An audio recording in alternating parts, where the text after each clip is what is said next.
Hey, what up, everybody? This is Stevie Breach coming to you on the this week's edition of SmackDown. We saw the challenge issued and the challenge accepted for a new match at SummerSlam, basically being a tag match with being I guess you can say, the leftover members of the Shield, Dean Ambrose and Roman Reigns, teaming up. Having a common bond of both not getting along with Bray Wyatt, both having long-standing feuds. Of course, Dean Ambrose goes all the way back to. I don't even really remember what started that feud. I just remember when Bray Wyatt showed up inside of Hell in the Cell and cost Dean Ambrose the championship. So that goes back to last October.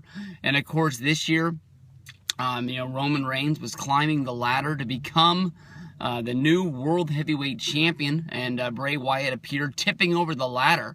It's almost like it's never been confirmed, but it's almost like Bray Wyatt is a member of the Authority, making sure that these Shield members are not winning the championships. I didn't ever really put that together until now, but they're going to be going up. Of course, at the last pay-per-view, Luke Harper returned and beat the crap out of Roman Reigns, making it where Bray Wyatt was able to get the victory. Honestly, when it comes down to it, I know that a lot of people are expecting Sting.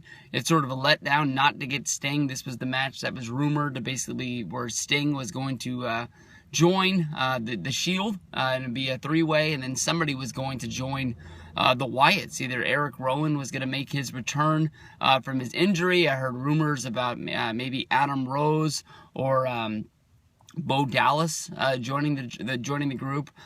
Definitely Bo Dallas really isn't doing much unless you're on the house shows and you're going to these shows. You'll see him. I saw, it wasn't a clip, it was a picture that WWE uploaded of way in the back, almost like sitting in the last row, seeing Shawn Michaels super kicking Bo Dallas.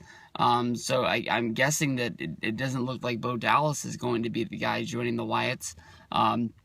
I thought maybe they'd kept him off TV for a while. Maybe he would be growing a beard. I go back in time, and when the Wyatts were coming up, I really thought that maybe if they would have hypnotized somebody and had them join the group, maybe a Zack Ryder or somebody in WWE that really wasn't doing anything, that it really would have added to the character. But then again, maybe they did do that with Daniel Bryan, but the WrestleMania 30 card and the WrestleMania crowd around WWE and the WWE Universe made Triple H and Vince McMahon change their mind and push Daniel Bryan to the championship, giving us a great moment that I'm sure a lot of people are still chasing, trying to find something as great as that as the ending of WrestleMania 30 with wrestling.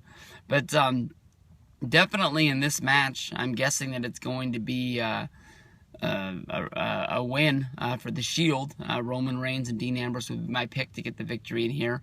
I guess it's not 100% off. Maybe, Sting won't be an official member of the team and won't be an official guy that's in the match.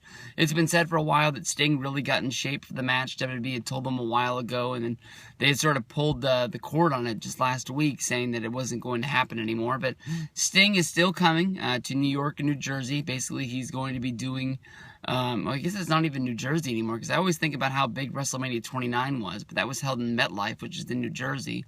And this is going to be held in Barclay, so I guess I've been hyping up New York, New Jersey for all this time, and New Jersey ain't getting shit this time, because in Barclay, that's in Brooklyn, so that's straight up New York. And Sting's going to be there. He's doing a meet and greet for WWE at the new WrestleMania Access. It's probably one of the few reasons that I'm sort of glad that SummerSlam has left us to go to New York. SummerSlam Access in Los Angeles was so great, being able to walk up and down the street. But then again, the last year that SummerSlam was in LA, we got the panels, which is done mainly for the WWE Network. Everybody's seen the DX one now. And I went to not the Shawn Michaels, I went to the Stone Cold Steve Austin one.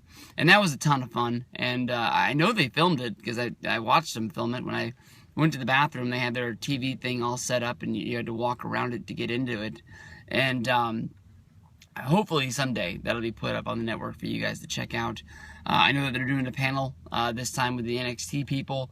Definitely that'll be put up on the network sometime. And another thing to check out is on Monday, after Monday Night Raw, there's going to be an Undertaker versus Brock Lesnar special. Tonight, I'm going to be going home and I'm going to be watching the Brock Lesnar and Taker matches from the past. and checking those out. So I'll be up to date when the special rolls out. But big match: Roman Reigns, Dean Ambrose going up against the Wyatts. Another big tag team match from the families, I guess you can say, of the WWE is the Wyatt family coming back together. Bray Wyatt and Luke Harper going up against Dean Ambrose and Roman Reigns. The Shield versus the Wyatts. You go all the way back to 2013. Near the end of that year, these guys had a standoff where it was the Shield and the Wyatts 3-on-3, ending out Monday Night Raw with these guys slugging it out and just battling out to see who the strongest trio of the group was. We'd have to wait all the way until Elimination Chamber 2014, in which a lot of people look at as one of the matches of the year. Roman Reigns is the guy that didn't get the win at WrestleMania. A lot of people were thinking that, Roman Reigns was on this sort of, we're going to fix him kind of tour where he was going to build himself back up. I really looked at, Roman Reigns being paired up with Bray Wyatt as a way to kill off Roman Reigns, kill off any of the momentum that this guy had made after WrestleMania. It seemed like by him losing the match with Seth Rollins cashing in on him and Brock Lesnar, it was almost like people gained a lot of respect for him because people thought that he was giving the main event, the WWE Championship, everything handed to him on a silver platter, that he shot through WWE too fast, he hadn't paid his dues, he was too green, this, that, or the other. I'm a fan, I like this guy, I don't see what he hasn't done. If the guy's going to be over, if he's going to be the star of the future, he's going to be the star of the future. Why people are jumping on the bandwagon of this guy so fast, I have no idea, because when he was a part of the Shield, he was like one of the most popular dudes in WWE that people were talking about and people were buzzing, but all of a sudden, the guy, wins the Royal Rumble, The Rock shows up and helps the dude out in a fight against Rusev. All of a sudden, he's going up against Brock Lesnar in the main event of WrestleMania, which seems pretty badass to me. This guy becomes the most hated guy in the world. I've got no clue.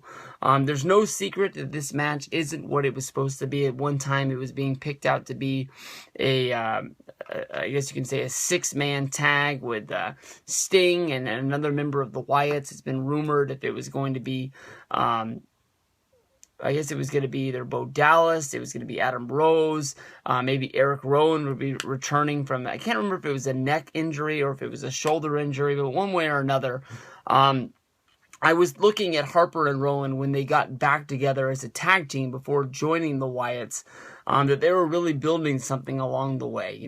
Roman Reigns was in the Money in the Bank match. Bray Wyatt, who wasn't even in the match, showed up and spoiled Roman's shot of grabbing the golden briefcase above the ring when Roman was climbing up the ladder with no one left in the ring. The lights went out. The Bray Wyatt intro went off. When the lights came back up, Bray was standing inside of the ring, tipped over the ladder. Roman ended up not being able to win the match, ended up going to Sheamus, and which led us to the last pay-per-view, Battleground, where it was Roman Reigns against Bray Wyatt one-on-one. It looked like, Roman had killed Bray, and out of nowhere, Luke Harper emerged wearing a sweatshirt throughout the crowd, and from there, the Wyatts were reborn. On Monday Night Raw, they ran a promo inside of the ring where I really thought they were going to be bringing somebody back to the Wyatts, or maybe having somebody, baptized into the group. It ended up being that they just talked for a long time. They did tell the story of the Wyatts, something that I've been looking to hear for a long time, because right now it's always seemed like, they were a family, but it always seemed like Bray Wyatt was a cult leader, and he was bringing people into his shack inside of the woods, and he was sort of brainwashing them to believing in the thoughts where he would run the WWE and he would, take over the world from there. He said that he found Luke Harper as the bruised and broken man. He healed him and basically fixed him. And then what happened was he was set free. That was always the plan, where Luke Harper went on to, win the Intercontinental Championship from Dolph Ziggler, and he went on and he fought for, Team Authority at Survivor Series. But one thing or another, they ran out of ideas for Luke Harper, and he was brought back, and now he's with the Wyatts once again. We'll have to see if Harper comes back and he rejoins the team. But having a rebuilt Shield team of Ambrose and Reigns, very strong for WWE. They were looked at as one of the futures at WWE, of course, Seth Rollins, when he broke up the Shield, he went on to win the Money in the Bank briefcase, cashed in at WrestleMania 31, became the main eventer of WWE. You know, he's had a real strong championship run. He's held the belt all the way since late March. So you can't go wrong with this guy, and I don't see him losing the championship anytime soon. If he's going to lose the title anytime, I think it's going to be at Hell in the Cell in October. I see him keeping the title through SummerSlam, through Night of Champions. It's just what I see coming down for the future. But Wyatt's versus the Shield, easily in my mind. I'll take the Shield to beat the Wyatts. Roman Reigns and Dean Ambrose, pretty badass to see these guys teaming together and keeping it strong. Some people think that Ambrose might turn on Reigns. As of right now, it doesn't really make any sense. We haven't seen any dissension in these guys. They still seem like they're brothers who love to fight together and you know, love to hang out and bang chicks or whatever they do once the night's all over. But you know, if Ambrose wanted something from maybe, you know, joining up with Rollins or just splitting off and going heel, I don't really see him joining the Wyatts. Nothing has really been shown in the cards. It doesn't really make any sense. If they're going to be doing a split, like when they did the Shield split, they're going to push it for like at least a month, maybe even 2 months before actually doing it, because WWE is always behind on the blocks. They always make you wait way too long to the point where you don't really care. But then again, you know, people wanted the Shield to break up, then all of a sudden they turned babyface. People didn't want the ride to end, and when Rollins you know, hit Reigns in the back and then hit the curb stomp on Ambrose, people were so shocked that it was one of the most memorable moments of the Shield being together.